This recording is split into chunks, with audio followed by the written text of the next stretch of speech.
misalnya kulitnya hitam, ya hidungnya pesek, tetap dia akan katakan bahwa anaknya lah yang paling ganteng, yang paling cantik, gitu ya. Itu penilaian orang tua karena mau melihat atau mengatakan sesuatu yang baik untuk anak-anaknya.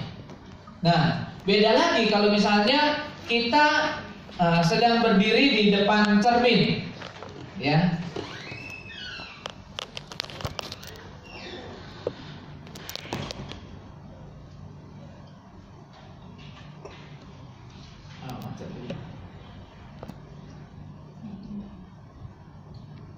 Tolong diklik deh.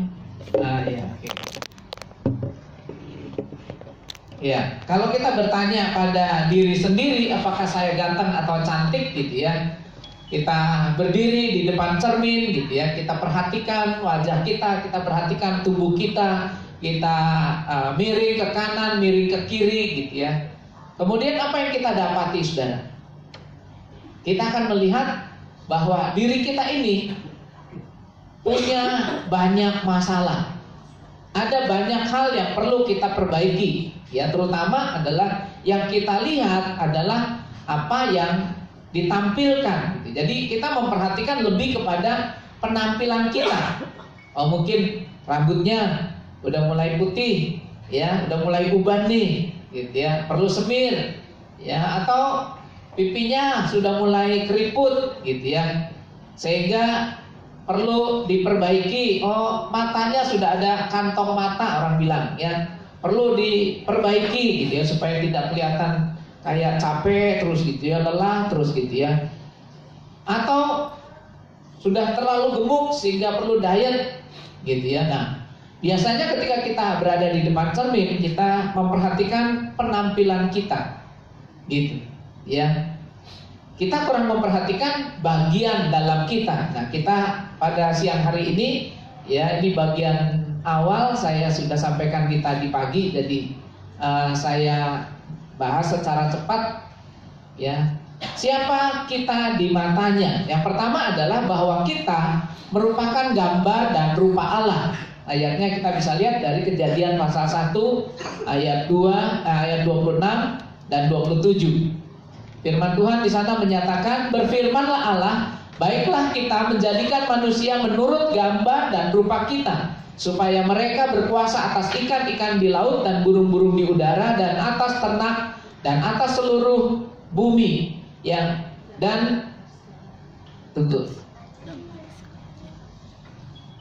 Supaya mereka berkuasa atas ikan-ikan di laut dan burung-burung di udara dan atas segala ternak dan atas seluruh bumi dan atas segala binatang melata yang merayap di bumi.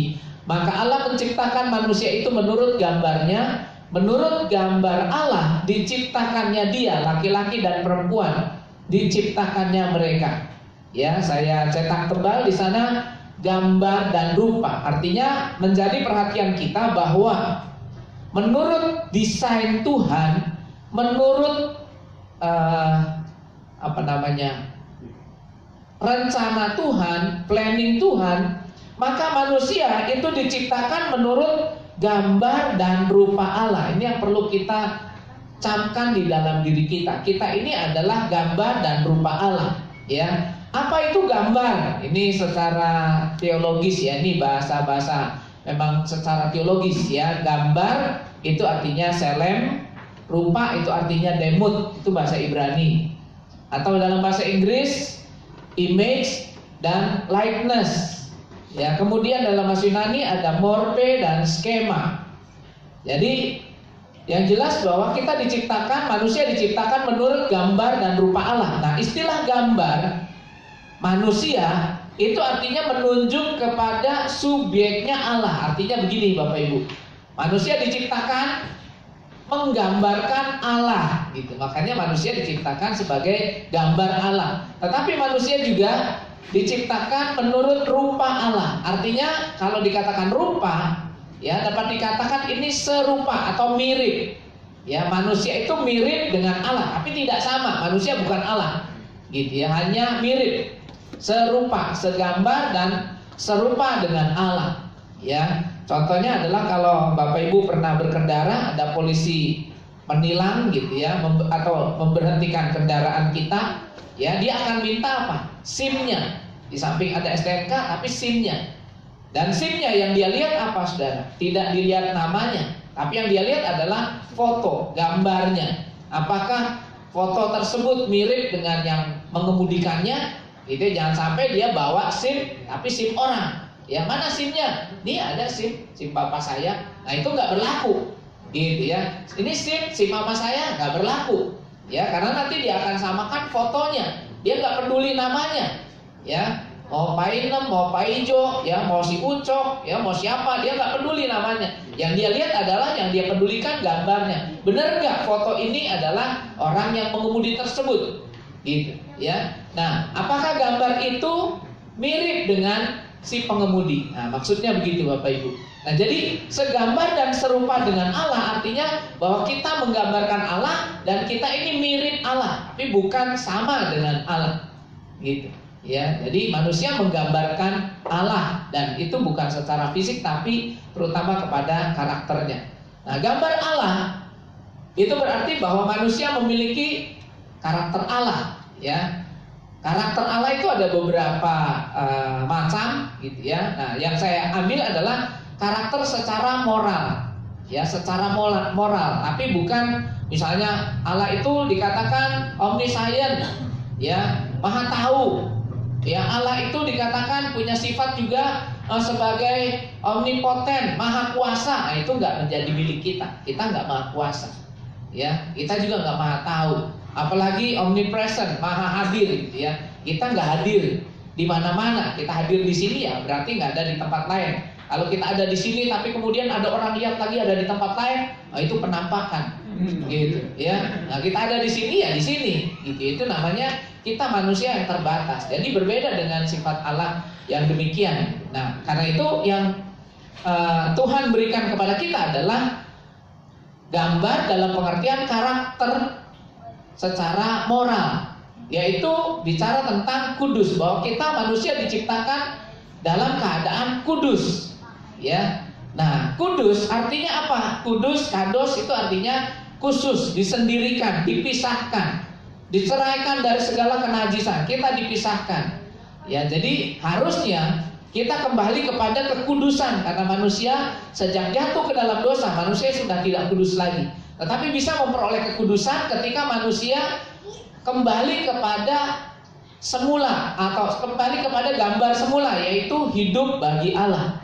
Ya, dari 10 hukum yang pertama jangan ada padamu Allah lain. Kenapa? Allah nggak mau diduakan.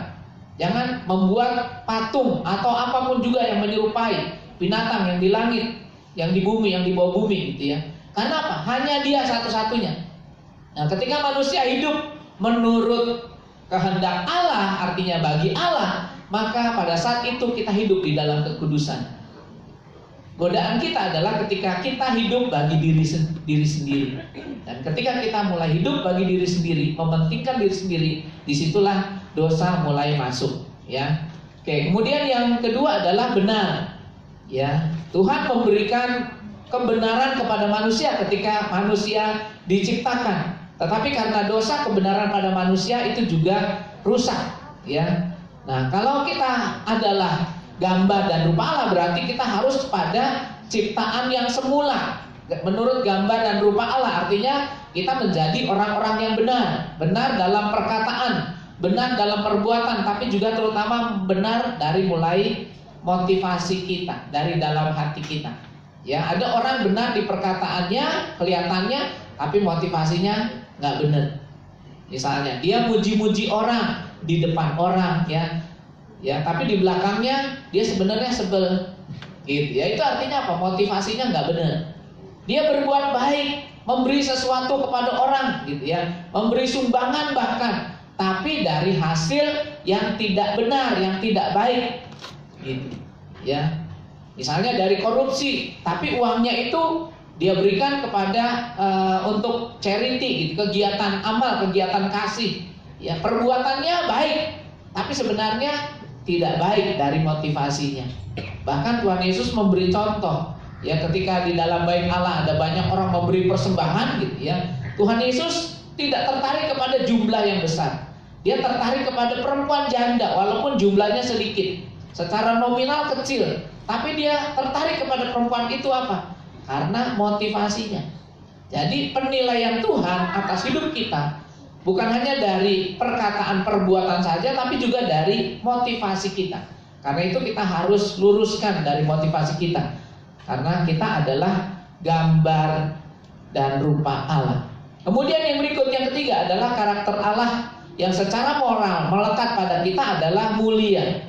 Makanya dikatakan semua manusia sudah berdosa dan kehilangan kemuliaan Allah. Mulianya udah nggak ada pada manusia. Mulianya di sini bukan bicara soal jabatan atau pangkat. Kalau seorang sudah di DPR dipanggilnya apa, saudara? Yang mulia.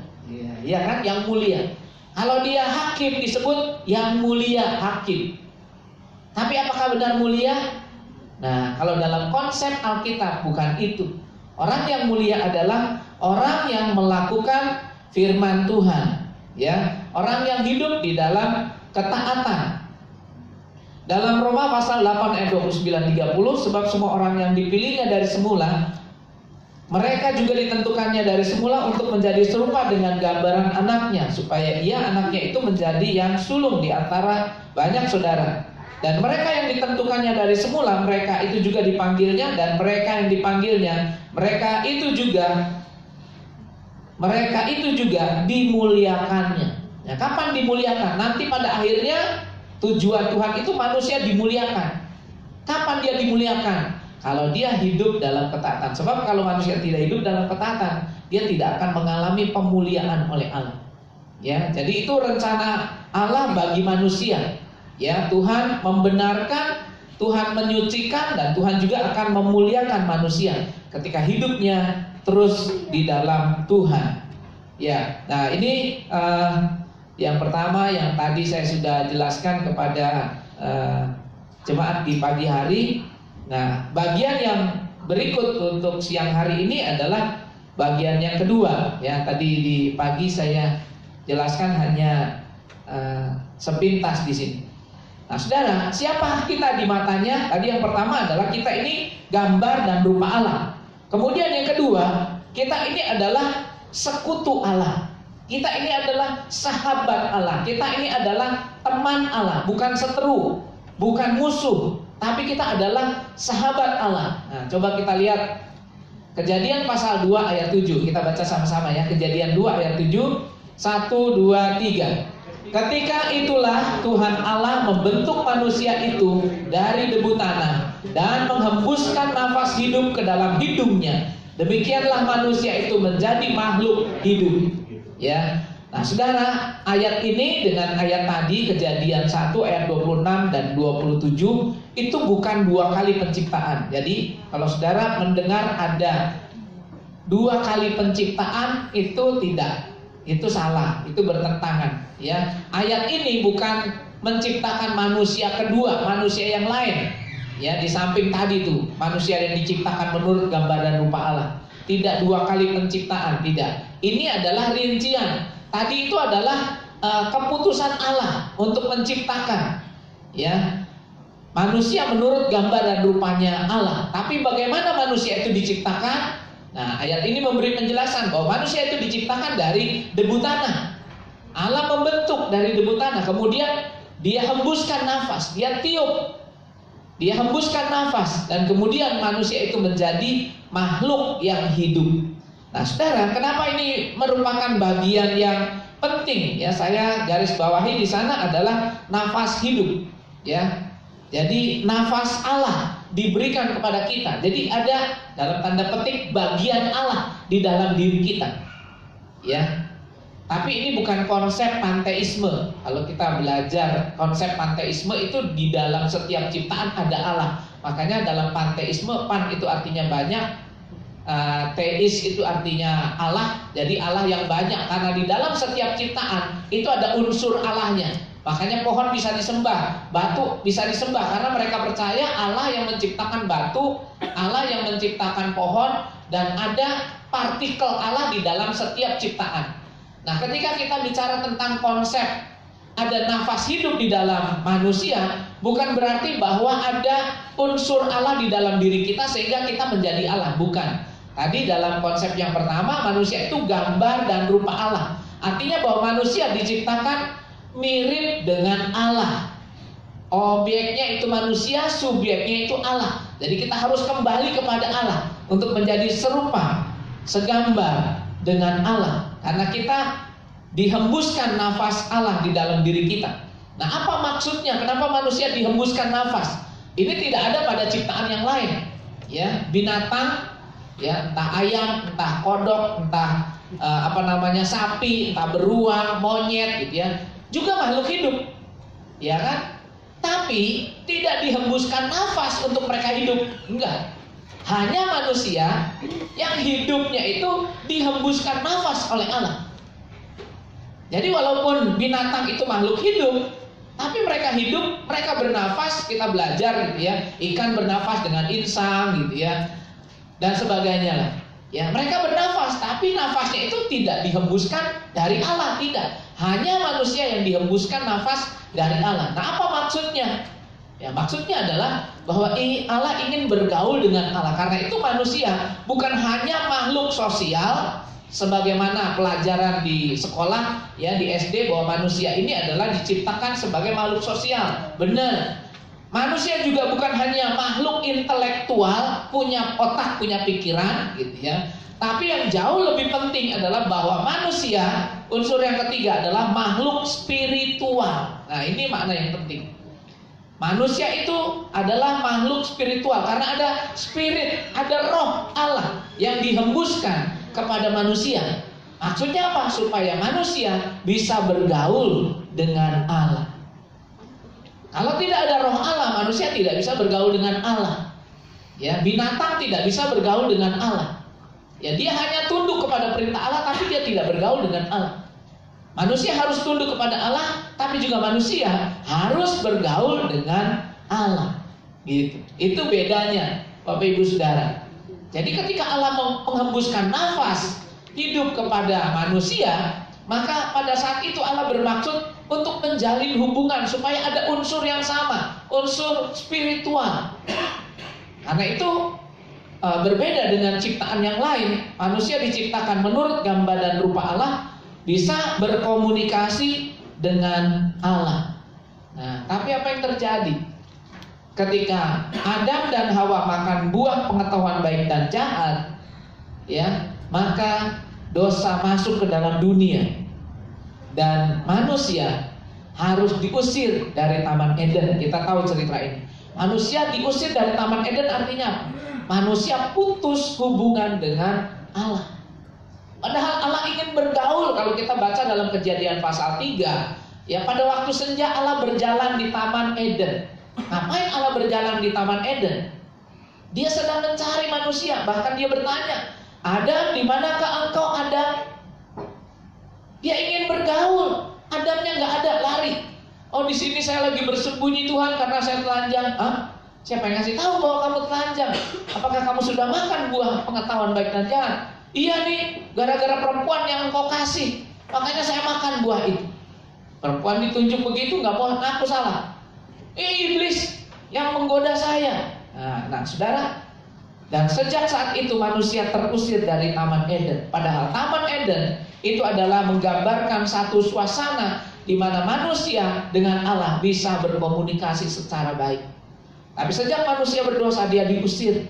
Taman Eden dijaga oleh dua keruk, dikatakan dengan pedang yang menyambar-nyambar. Manusia tidak boleh mendekat. Dan ayat yang tadi saya sudah sebutkan, semua manusia sudah berdosa dan kehilangan kemuliaan Allah. Karena itu harus terusir, dia tidak bisa berhubungan lagi dengan Allah.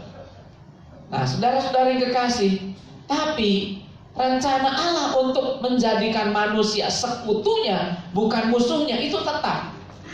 Ya, kita percaya rencana Allah tidak ada yang gagal. Amin. Rencana Allah tidak ada yang gagal. Walaupun manusia sudah berdosa kelihatannya, ya sudah nggak ada harapan deh. Udah terusir dari Taman Eden. Allah tidak putus asa. Dia terus menjalankan rencananya untuk tetap bersekutu dengan Allah. Ya. Nah, karena itu saudara, kita harus tahu bagaimana manusia bisa kembali pada persekutuannya bisa menjadi sekutu Allah. Ibrani pasal 9 ayat 28 di sana menyatakan, kita baca sama-sama 1, 2, 3. Demikian pula Kristus hanya satu kali saja mengorbankan dirinya untuk menanggung dosa banyak orang. Sesudah itu ia akan menyatakan dirinya sekali lagi tanpa menanggung dosa untuk menganugerahkan keselamatan kepada mereka yang menantikan Dia. Yesus mati satu kali saja. Saya garis bawahi, saya bold di sana, satu kali saja mengorbankan dirinya untuk manusia dari segala abad, dari segala zaman. Ya, waktu Yesus mati kita belum ada, tapi pengorbanan Kristus itu bergaransi bagi kita.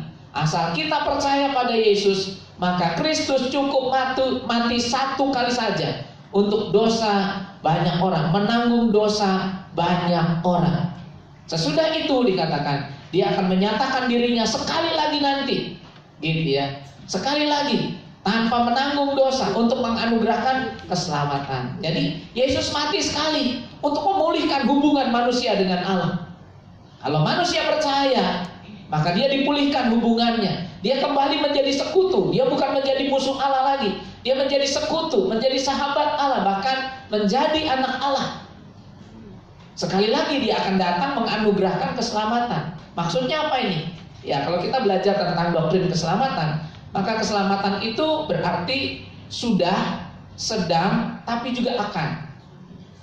Korban Kristus 2000 tahun yang lalu di atas kayu salib memberi jaminan bahwa kita yang percaya pada Yesus sudah diselamatkan. Tapi juga sedang diselamatkan karena kita masih sedang menjalani hidup, makanya tetap setia di dalam Tuhan. Tapi juga akan diselamatkan. Karena itu Tuhan akan menuntut kesetiaan kita sampai akhir.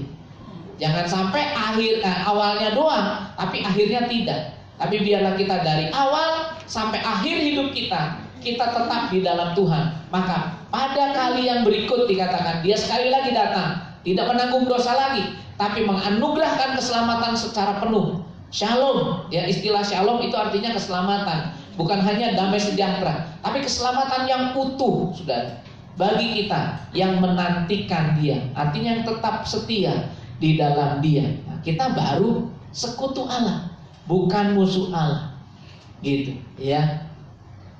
Karena itu kita perlu menyambut uluran tangan Tuhan dengan kita datang menerima Yesus sebagai Tuhan dan Juru Selamat pribadi kita. Jadi caranya sederhana.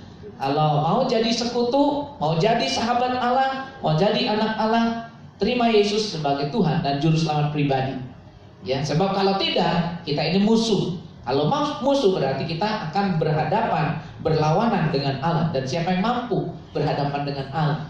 Ya, karena itu kita harus memilih sebagai sekutunya Allah, sahabatnya Allah. Nah, yang ketiga, siapa kita di matanya? Yang ketiga, kita ini adalah penyembah, bukan sampah. Tadi di ayat Kejadian pasal 2 ayat 7 mengatakan bahwa kita ini dihembuskan nafas ke dalam hidung kita, ya, pada waktu manusia diciptakan. Sehingga manusia itu menjadi makhluk hidup. Ada unsur spiritual, ada unsur rohani. Ya, unsur rohani kenapa? Karena Allah itu roh. Jadi manusia juga harus ada rohnya supaya bisa berhubungan roh dengan roh. Kalau hanya unsur jasmani saja, dia tidak bisa berhubungan dengan Allah. Harus ada unsur yang sama, yaitu unsur roh. Dan kita lihat di sini, ya, dalam Perjanjian Baru juga Yohanes pasal 4 ayat 23 menyatakan. Kita baca sama-sama, 1, 2, 3. Tetapi saatnya akan datang dan sudah tiba sekarang, bahwa penyembah-penyembah benar akan menyembah Bapa dalam roh dan kebenaran. Sebab Bapa menghendaki penyembah-penyembah demikian. Saya garis bawahi, perhatikan di sana, Bapa menghendaki penyembah-penyembah demikian. Jadi Bapa menghendaki penyembah. Siapa yang Tuhan cari? Penyembah. Nah, kita udah jadi penyembah belum? Itu pertanyaannya, ya. Jadi yang Bapa cari itu penyembah, saudara. Tuhan mencari penyembah. Dan biarlah kita boleh menjadi orang yang ditemuin oleh Tuhan, karena kita adalah orang-orang yang dikategorikan sebagai penyembah. Kalau kita tidak menjadi penyembah, maka kita dikategorikan sebagai sampah. Kalau sampah artinya dikumpulkan, dibuang, dibakar, itu sampah. Nasibnya ya untuk dibakar, sampah. Tapi penyembah tidak. Dia akan dipanggil, diambil untuk masuk ke dalam kerajaan sorga. Yang tadi dalam bahasan yang sebelumnya adalah dimuliakan. Ya, karena kita memang diciptakan menurut gambar dan rupa Allah. Artinya mulia, yang nanti akan dimuliakan kalau kita tetap ada di dalam Dia. Karena itu sebagai orang-orang yang benar, yang memiliki karakter Allah yang benar, ya, tadi yang kudus gitu ya, maka kita harus juga menjadi penyembah. Ya, penyembah. Dan ini mestinya sejalan, ini mestinya paralel. Ya, kalau hidup kita benar, maka hidup kita itu adalah penyembah. Makanya dikatakan menyembah dalam roh dan kebenaran. Menyembah dalam roh memang banyak diartikan sebagai menyembah dalam bahasa roh, gitu ya. Tapi tidak selalu dalam pengertian menyembah dalam bahasa roh. Artinya bahwa roh kita ini sudah dipulihkan, baru kita memiliki kebenaran dan kita baru bisa menjadi penyembah yang benar, gitu ya. Tapi kalau kita belum dibenarkan oleh Allah, kita nggak bisa jadi penyembah yang benar. Walaupun kita terus menyembah, terus menyanyi, terus memuji Tuhan, tapi kalau hidup kita belum dibenarkan, belum dipulihkan oleh Tuhan, kita tidak bisa menjadi penyembah yang benar. Kalau bukan penyembah, kategori yang lain adalah sampah yang akan dibuang dan dibakar. Nah, mengapa Yesus mencari penyembah?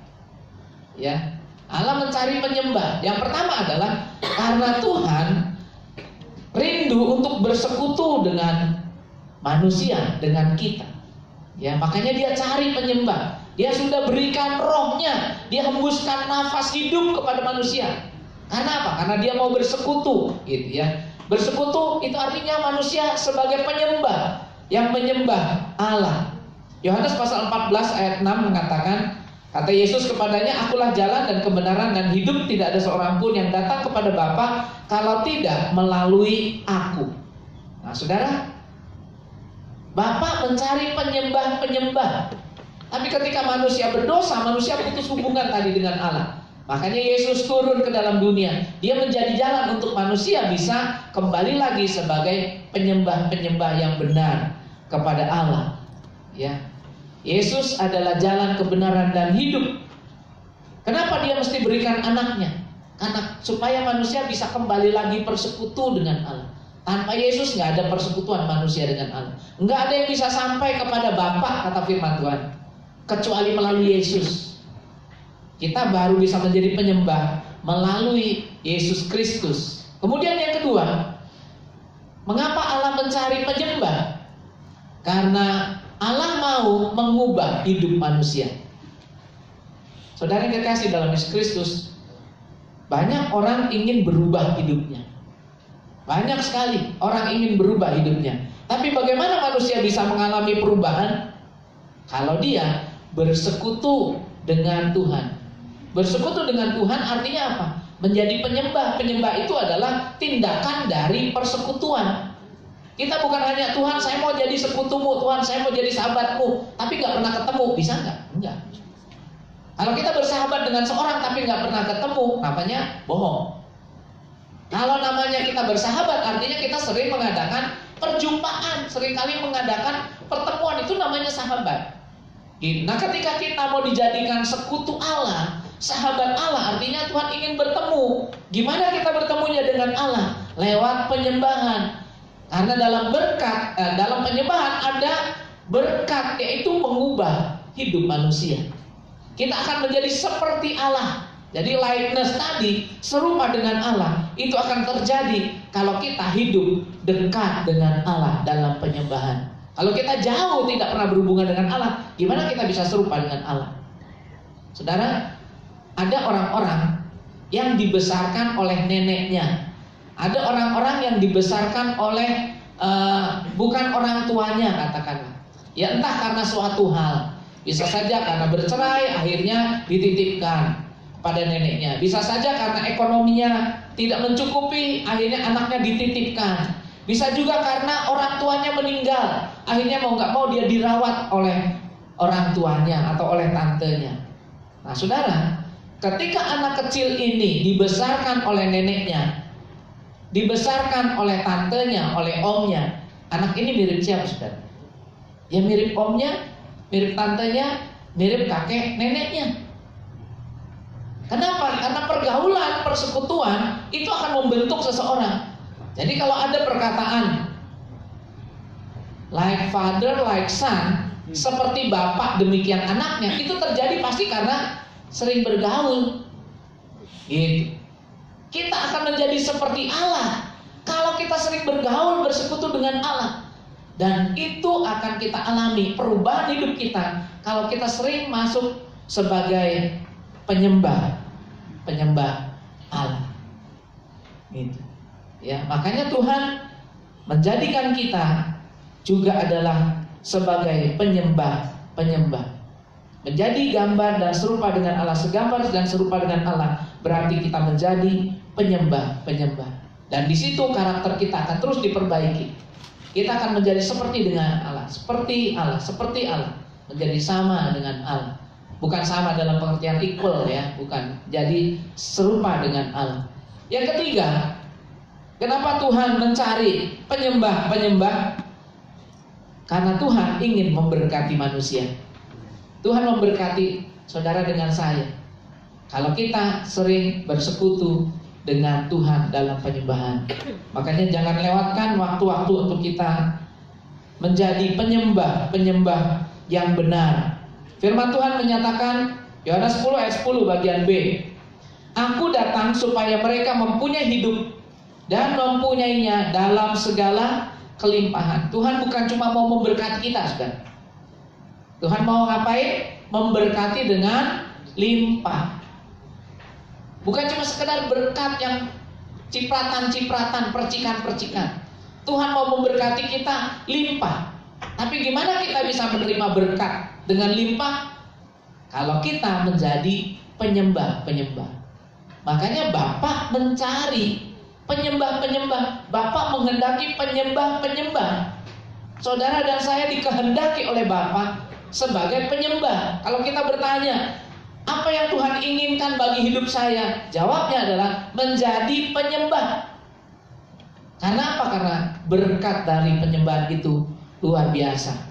Kita akan menjadi sekutu Allah terus dari hari ke hari semakin akrab. Kemudian yang kedua, kita akan mengalami perubahan dalam hidup karena kita akan menjadi seperti Bapa. Ya. Karena itu ayat yang lain juga mengatakan pergaulan yang buruk merusak kebiasaan yang baik. Kalau terus bergaul dengan orang jahat, ya mau nggak mau jadi melakukan yang jahat. Tapi kalau kita bergaul dengan yang baik, kita bergaul dengan Allah, karakter Allah yang akan pindah kepada kita. Makanya kita menjadi seperti Allah. Dan bukan hanya itu, berkat-berkatnya dicurahkan dengan limpah atas kita sekalian. Amin. Puji Tuhan. Tuhan memberkati kita. Amin. Amin. Puji Tuhan. Kita akan menyanyikan pujian mengenalmu. Bila ku buka mataku,